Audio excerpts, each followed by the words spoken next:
Josh Green here for Tungsten Tales. Delighted to be joined by Jeff Smith from Premier Inn somewhere in London. It's nice to see you, Jeff. And unfortunately, you're not back home, but in London. How are you? Yeah, not too bad. Weather's been good here for the last couple of days or so, but definitely rather be home, but definitely putting the time in on the board here. Was it a case of when you knew there was only a couple of weeks between the two Pro Tours that you're probably going to have to make that decision to stay in the UK for those 2 weeks?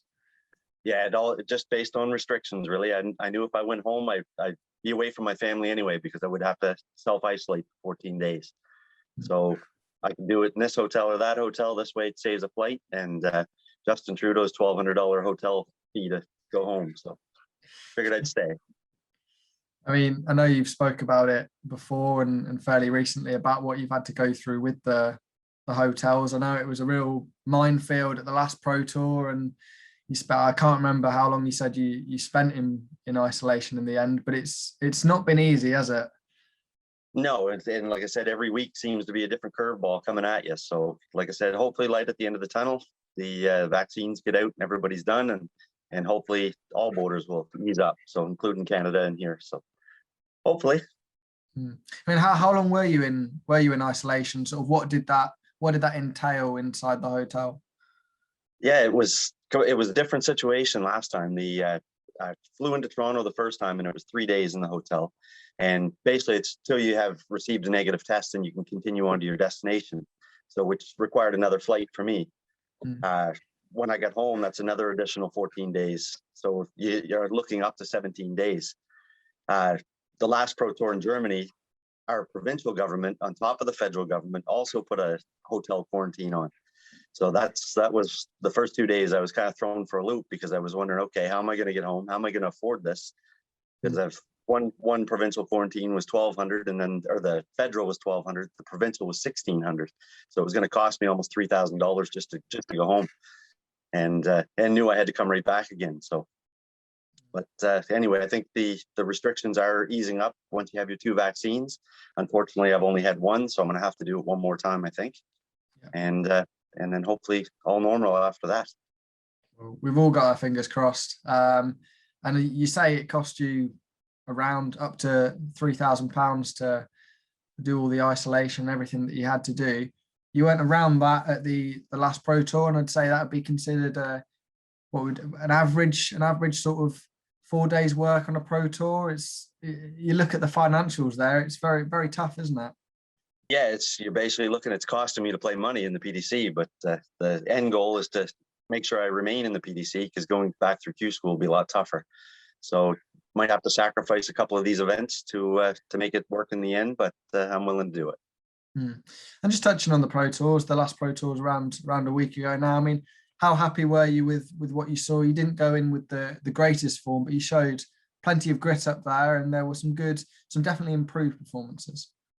Yeah, I spoke with my management crew, and like I said, it all comes down to I'm probably not played my best darts in the PDC anywhere near yet, but I'm battling, and faced with everything that I've been through and what I'm having to deal with week in and week out, I can't really complain. Sitting 62 in the world and looking pretty good to retain a tour card, good for the Players Championships, good for the World Championship. So you know what I mean? It's not the year's definitely not a total loss, and I've got room that I can move now. I was going to say, how much has that weighed on your mind? Do you think it's made a difference, everything going on, that you've had to go through all these restrictions and not seeing your family at times? Do you think that affects the darts side of things?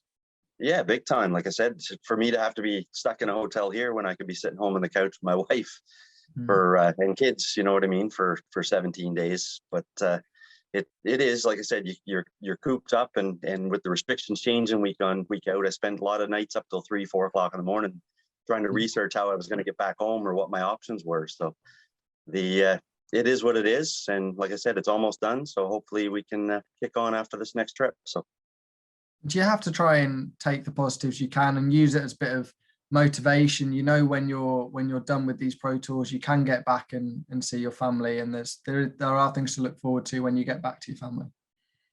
Yeah, absolutely. It's like I said, and the results showed in the last Pro Tours that I was here.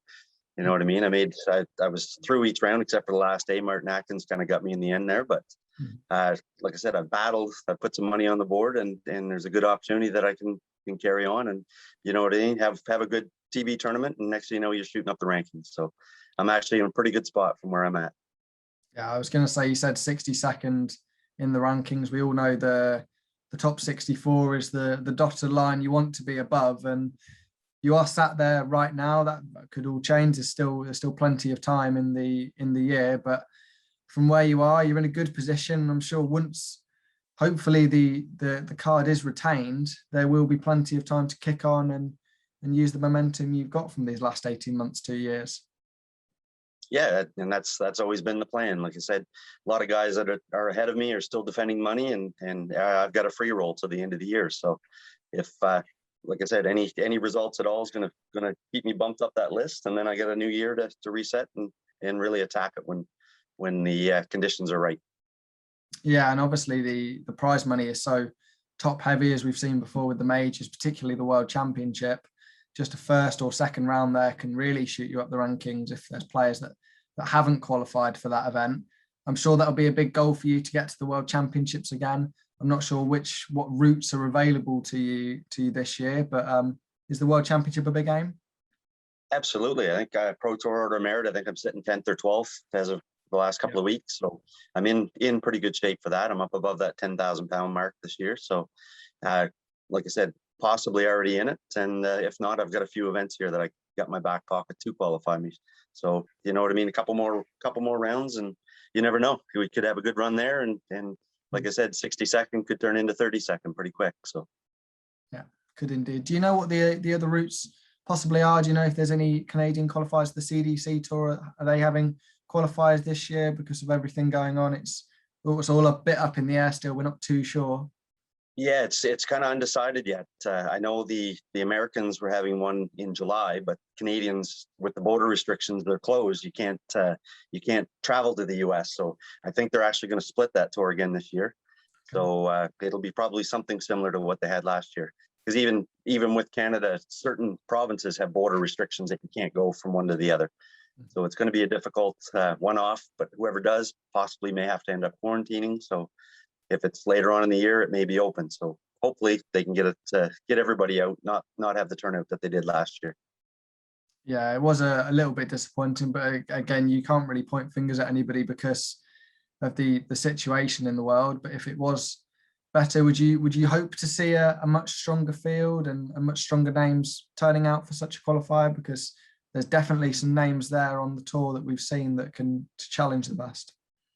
Yeah, absolutely, and that's like I said, the World Cup's proof in the pudding. I think Canada sent a different team just about every year for the last 5 years. Mm-hmm. So you know what I mean. Matt Campbell showing some strong performances, and Jim Long's no slouch. You know what I mean. There's a lot of good players. Dawson Marshall's possibly making a comeback this year. So hopefully we see some faces that we're used to seeing. You mentioned the World Cup. I was going to go on to that. Last year was a very strong performance with yourself and Matt. It was sort of the little bit of a coming out party for Matt. I mean, a lot of people really sort of started to take notice of how well he was playing then. And obviously in the World Championship, he was superb as well. Do you think you're in a good position to do some damage this year? I think it's September, the World Cup. Yeah, and it all depends if Matt gets through as the chosen spot, because the ranking system's been flipped so many times. He won the one-off qualifier last year. So if depending on, I think Jim's at the top of the list. I don't know what Gary Mawson's doing, whether he's going as American or Canadian.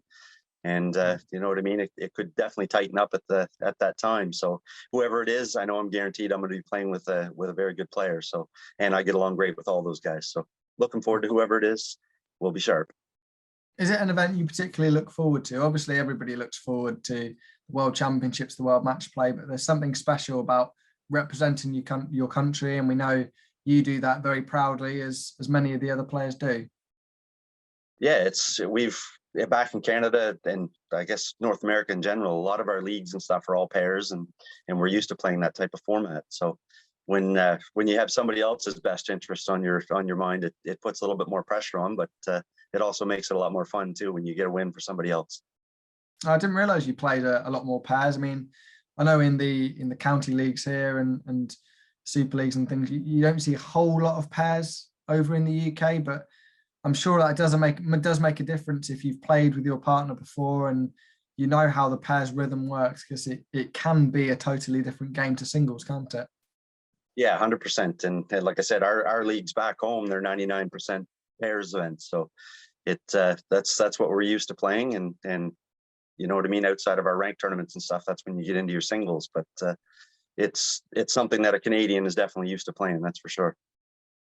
Excellent. Well, we wish you luck for your remaining days in the hotel. You got any practice routines that you're going to be getting up to in the next 7-10 days or so? Yeah, I do a lot of 121. Like I said, I was down the Legion there yesterday and probably put a good solid 2 or 3 hours in.